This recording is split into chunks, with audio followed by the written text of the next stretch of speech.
اعتکاف کی دعا۔ بسم اللہ دخلت علیہ توکلت ونویت سنت الاعتکاف۔ سب سے پہلے آپ نے یہ دعا کرنی ہے کہ میں اللہ تبارک و تعالیٰ کے نام سے اعتکاف کی جگہ پہ داخل ہو رہی ہوں، اسی پر بھروسہ کرتے ہوئے، اور میں نے سنت یعنی مسنون اعتکاف کی نیت کی۔ یہ نیت کر کے آپ نے جو ہے 20 رمضان کو، جیسے کہ آج 20 رمضان ہے، تو مغرب کی نماز سے پہلے پہلے آپ نے جو ہے اعتکاف والی جگہ پہ چلے جانا ہے، یعنی اس کو کہتے ہیں بیت مسجد، ٹھیک ہے، جو آپ نے گھر کے اندر، جیسے عورتیں ہیں، مرد تو جو اعتکاف ہے مسجد میں کرتے ہیں، لیکن جو عورتیں ہوتی ہیں وہ گھر کے اندر کرتی ہیں، تو گھر میں اس جگہ کو بیت مسجد کہا جاتا ہے جہاں پہ آپ نے بیٹھنا ہے۔ دیکھیں پہلے زمانے میں رہبانیت ہوتی تھی، تو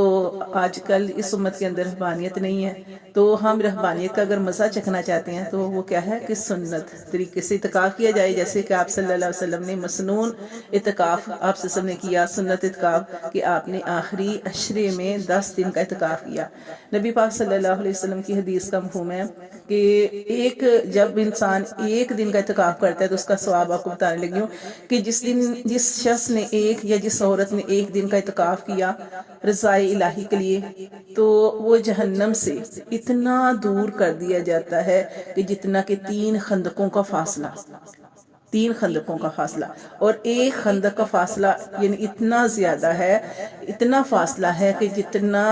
زمین سے آسمان کا، اور اس کو 3 بار اتنا دور کر دیا جائے، یعنی انسان ایک دن کے اعتکاف سے جہنم سے اتنا دور کر دیا جاتا ہے کہ جتنا زمین آسمان کا فاصلہ ہو 3 مرتبہ۔ تو سوچے جو 3 دن اعتکاف کرے یا جو 10 دن کا اعتکاف کرے، نبی پاک صلی اللہ علیہ وآلہ وسلم نے جو تھا ہمیشہ اپنی زندگی کے اندر، جب مدینہ شریف میں گئے تو آپ صلی اللہ علیہ وسلم نے ہر سال اعتکاف کیا، تو یہ نبی پاک صلی اللہ علیہ وسلم کی سنت بھی ہے، اور سنت اور دوسرا یہ کہ اعتکاف کیوں کرتے ہیں؟ تاکہ اللہ تبارک و تعالیٰ کی رضا کے لیے کرتے ہیں، اور اللہ تبارک و تعالیٰ سے اپنی مغفرت کی دعا کرتے ہیں، اور اس لیے کہ لیلۃ القدر کو تلاش کیا جاتا ہے۔ آپ جانتے ہیں کہ لیلۃ القدر کی کتنی فضیلت ہے۔ نبی پاک صلی اللہ علیہ وسلم نے ہمارے لیے ثانیہ کی ہیں، خود نبی پاک صلی اللہ علیہ وسلم نے پورے مہینے کا اعتکاف بھی کیا ہے۔ پہلے 10 دن کا اعتکاف کیا، لیلۃ القدر کی تلاش میں تھے، آپ کو نہیں ملی، پھر دوسرے عشرے کی نیت کی تو دوسرے عشرے میں بھی آپ کو لیلۃ القدر نہیں ملی، پھر آپ صلی اللہ علیہ وسلم نے تیسرے عشرے کا اعتکاف کیا تو اس میں لیلۃ القدر جو تھی وہ ملی۔ تو آپ صلی اللہ علیہ وسلم نے اس امت کی ثانی کے لیے یہ فرمایا کہ لیلۃ القدر کو آخری عشرے میں تلاش کیا جائے، اور اس کی بھی طاق راتوں میں، جیسے 21، جیسے کہ الحمدللہ آج 20 رمضان ہے اور 21ویں رات ہوگی، طاق راتوں میں 21، 23، 25، 27 اور 29، یہ 5 راتوں میں لیلۃ القدر کو تلاش کیا جائے۔ آپ جانتے ہیں کہ اللہ تبارک و تعالیٰ نے پوری سورہ جو ہے اس کے بارے میں سورۃ قدر نازل کی ہے، جس میں جو ہے قرآن مجید میں اس کی فضیلت بتائی گئی ہے کہ لیلۃ القدر کی فضیلت کیا ہے۔ لیلۃ القدر جو ہے اللہ تعالیٰ نے فرمایا کہ اِنَّا أَنزَلْنَاهُ فِي لَيْلَةِ الْقَدْرِ وَمَا أَدْرَاكَ مَا لَيْلَةُ الْقَدْرِ لَيْلَةُ الْقَدْرِ خَيْرٌ مِّنْ أَلْفِ شَهْرٍ، کہ لیلۃ القدر کی وہ ایک رات وہ کیا ہے، 1000 مہینوں سے بہتر ہے، یعنی 80 سال کی عبادت، ٹھیک ہے، اتنا زیادہ اجر و ثواب ملتا ہے، اور کتنی ہماری فضیلت ہے کہ ہم ایک لیلۃ القدر کو پالیں تو ہمیں 1000 مہینوں سے زیادہ اجر ملے گا، اتنا زیادہ ثواب ملے گا۔ تو الحمدللہ جیسے کہ آپ جانتے ہیں کہ ہر سال جو ہے وہ رمضان کے اندر لیلۃ القدر آتی ہے، تو اس کو ضرور تلاش کرنا چاہیے، اور یہ بھی ہمارے لیے کہ ہمیں بتا دیا گیا کہ یہ 5 راتوں میں اس کو تلاش کیا جائے۔ اس طرح ہم 5 راتیں جو ہیں وہ اپنے رب کے سامنے قیام کریں گے، نماز پڑھیں گے، دعائیں کریں گے، نوافل پڑھیں گے، فرائض تو کرنے ہی کرنے ہیں، تو دعاؤں کا اہتمام کریں گے، تسبیحات کریں گے، درود پاک پڑھیں گے، تیسرے کلمے کی بہت زیادہ فضیلت ہے وہ، اور دعا کریں گے اللہم انی اسألک الجنہ واعوذ بک من النار۔ اس دعا کو 3 دفعہ جو ہے وہ کرنا ہے، کہ نبی پاک صلی اللہ علیہ وسلم کی حدیث کا مفہوم ہے کہ جو یہ دعا پڑھتا ہے نا، اللہم انی اسألک الجنہ، اللہم انی اسألک الجنہ واعوذ بک من النار، یہ 3 دفعہ دعا پڑھنی ہے۔ جو 3 دفعہ دعا پڑھتا ہے تو جنت جو ہے وہ اللہ تعالیٰ سے دعا کرتی ہے کہ اللہ تعالیٰ اس بندے کو جنت عطا فرما اور جہنم سے دور کر دے، تو یہ دعا بھی کرنی ہے، اور بخشش کی دعا بھی کرنی ہے کہ حضرت عائشہ رضی اللہ تعالیٰ راوی ہے، نبی پاک صلی اللہ علیہ وآلہ وسلم سے انہوں نے ایک دفعہ سوال کیا کہ اللہ کے رسول لیلۃ القدر کو پاؤں تو کون سی دعا کروں؟ تو آپ صلی اللہ علیہ وسلم نے ارشاد فرمایا تھا کہ اے عائشہ اگر تم لیلۃ القدر کو پاؤ تو اللہ سے بخشش مانگنا،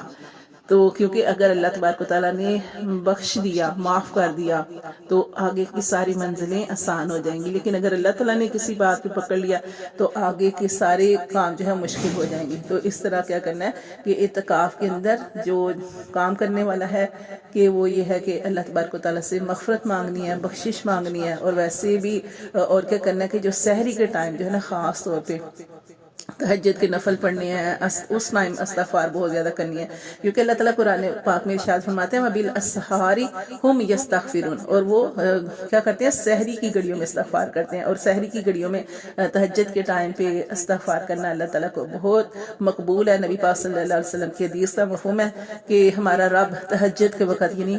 جو رات کا آخری پہر ہوتا ہے آسمان دنیا پر تشریف لاتے ہیں، اور فرشتے ندا کر رہے ہوتے ہیں کیا کہ ہے کوئی رزق مانگنے والا کہ اسے رزق دوں، ہے کوئی مصیبتوں سے پناہ مانگنے والا کہ پناہ عطا فرماؤں، ہے کوئی اولاد مانگنے والا، ہے کوئی صحت مانگنے والا، ہے کوئی بخشش مانگنے والا، یعنی جس کو جو چاہیے ہے کوئی مانگنے والا۔ اللہ تبارک و تعالیٰ کی رحمت جوش میں ہوتی ہے، تو اس ٹائم جو ہے ہمیں جو کیا کرنا چاہیے، اللہ تبارک و تعالیٰ کے آگے سجدہ ریز ہونا چاہیے، اللہ سے دعائیں کرنی چاہیے، بخشش مانگنی چاہیے جو اور اسی طرح ہمیں آخرت کی بھی فکر کرنی چاہیے کہ اللہ ہماری زندگی بھی اچھی کرو، اور اللہ ہماری موت بھی اچھی فرمانا، اور آخرت کی ساری منزلیں ہمارے لیے آسان فرما دینا۔ اللہ تعالیٰ ہم سب کو عمل کی توفیق عطا فرمائے، اللہ تعالیٰ ہم سب کی ٹوٹی پھوٹی عبادت کو اپنی بارگاہ الہی میں قبول فرمائے۔ اور